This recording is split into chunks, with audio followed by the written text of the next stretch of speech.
Joe Rogan sums up LA riots with one profound word. I don't know what that word is. I haven't watched the clips yet, so I'm interested to see what that profound word is. But I know the word that I would give it. I would give it terrorism. I talked about it earlier. That's the definition of terrorism, where you use violence to push your political means, and that's exactly what the Democrat Party is doing when it comes to these riots and the so-called No Kings movement, which the elites is actually behind. You know, we got the Walmart heiress who's behind it, who's funding this. We got George Soros who's funding this, and multiple other NGOs are funding this, and they're and making like this is a some type of grassroots movement, when in actuality it's the globalists, it's the elites that are behind this. So we're gonna talk about it. We're gonna play the clips from Joe Rogan, but before we get started, go ahead and hit that like button. Share this out so we can get this information out there. Subscribe if you're not already a subscriber, and hit that alarm bell so you know when I'm putting out new stuff. Also, check out my link tree in the description. It has a link to my Patreon. That's where I talk about things that I can't talk about here. You get exclusive content. Been putting out a lot of content over there as of late. It's only $3. Check that out. Also follow me on X and Instagram. All right, so let's get into this news. Now, this comes from Zero Hedge. And they report that when Joe Rogan sat down with country artist Oliver Anthony, what started as a conversation about music and culture quickly turned into a deeper look at the chaos unfolding in Los Angeles. And we got a bunch of clips we're going to be showing here. Rogan wasn't vague about what he believes is happening. He dropped a bombshell. In his view, the riots aren't organic, they're orchestrated. They're astroturfed, sorry. And I agree. That's exactly what it is. The elites are behind this. The NGOs are behind this. It's a bunch of dark money behind this. But let's just get to the clip. Let's get to the first clip here. Here we go. We got a few clips. Here we go. We are better off today than anybody else in human history. And this is a struggle and it is a battle. But I think we can come. That is true. That is true.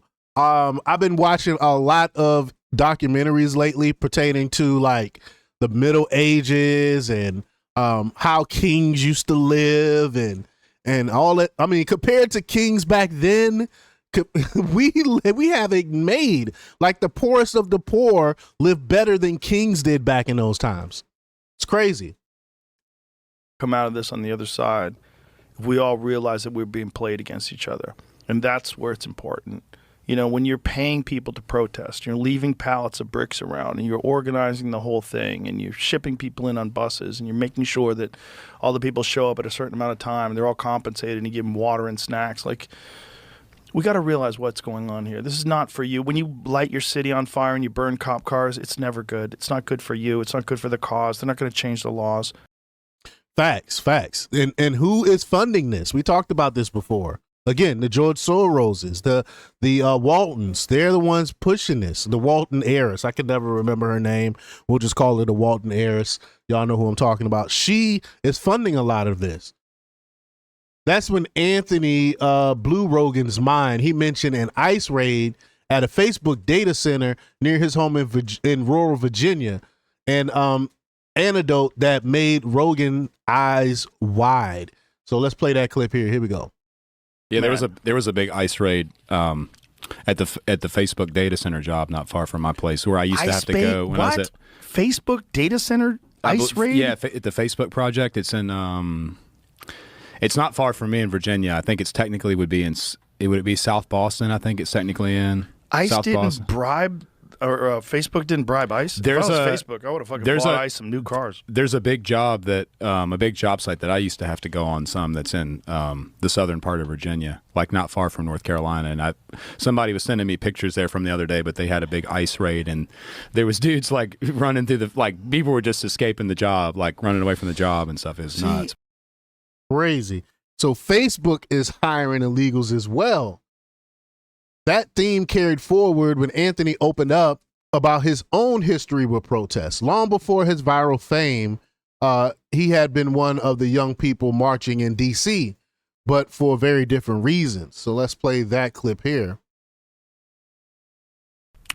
like when I was younger, I'd go to some of these protests in D.C. and stuff, and I would always stay at George Washington University with these kids, and we were all in our early 20s probably, and we're all very like, at that point there wasn't any like real political identity to it. I don't think those people would have called themselves left back then, but you better believe most of them ended up going to all the Black Bloc and the Antifa and the Black Lives Matter and every other protest there was, just because they wanted to go protest. They just are like, you know, like it's like it's like it's those endorphins, you know, protesting and shouting and yelling. It gets you excited. It gets those hormones raging and that dopamine flowing. It's excitement. People are they so he even admitted it doesn't really matter the cause. We like protesting.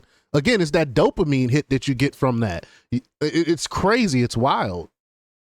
It's a thing of like rebelling against the system. It doesn't really part of the machine. It doesn't really matter what part of the system it is or if it really even makes any sense. You just know that's it's like I think and that's what I mean is through the means of the internet. I don't think we'll ever be able to organize all those people together in a way that's productive, but I do think in real life we can.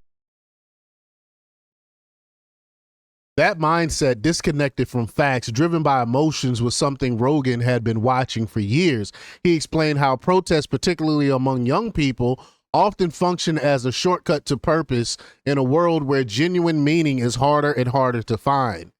So let's play that clip here.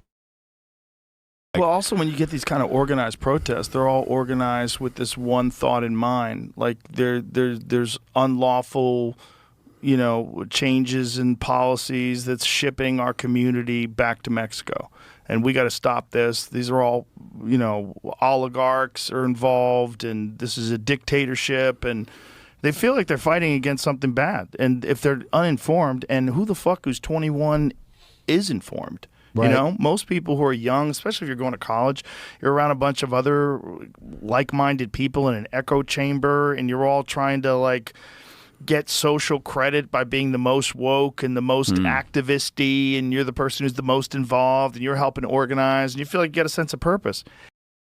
Yeah, I agree with that. In the final stretch of the conversation, Rogan tied it all together with a warning.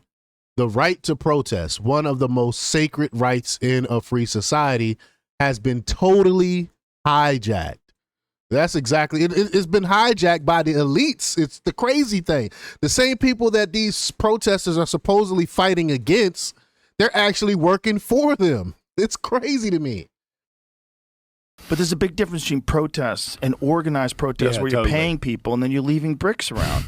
This is it's like, it's a bastardization. They've taken over the thing, the virtue of this thing, like this part of the First Amendment, your right to express yourself, the right for the people to get together and say, hey, this is not cool.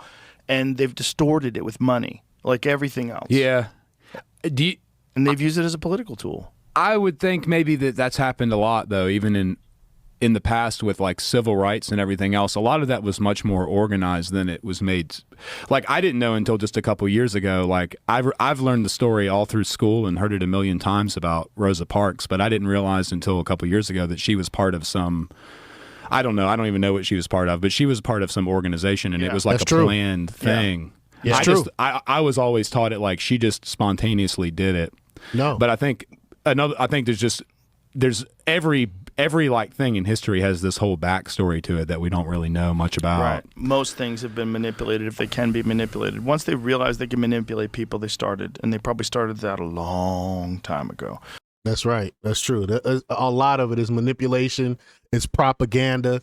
It's lies. That's why it's up to you to get informed. It's up to you to do your own research and really, really, really look at both sides of it and come to your own conclusion. That way you're not manipulated by the propaganda. But y'all let me know what y'all think about this. Leave y'all comments down below. Like, share, and subscribe. And check out jjthepsychotherapist.com for the latest in news. Until next time, peace.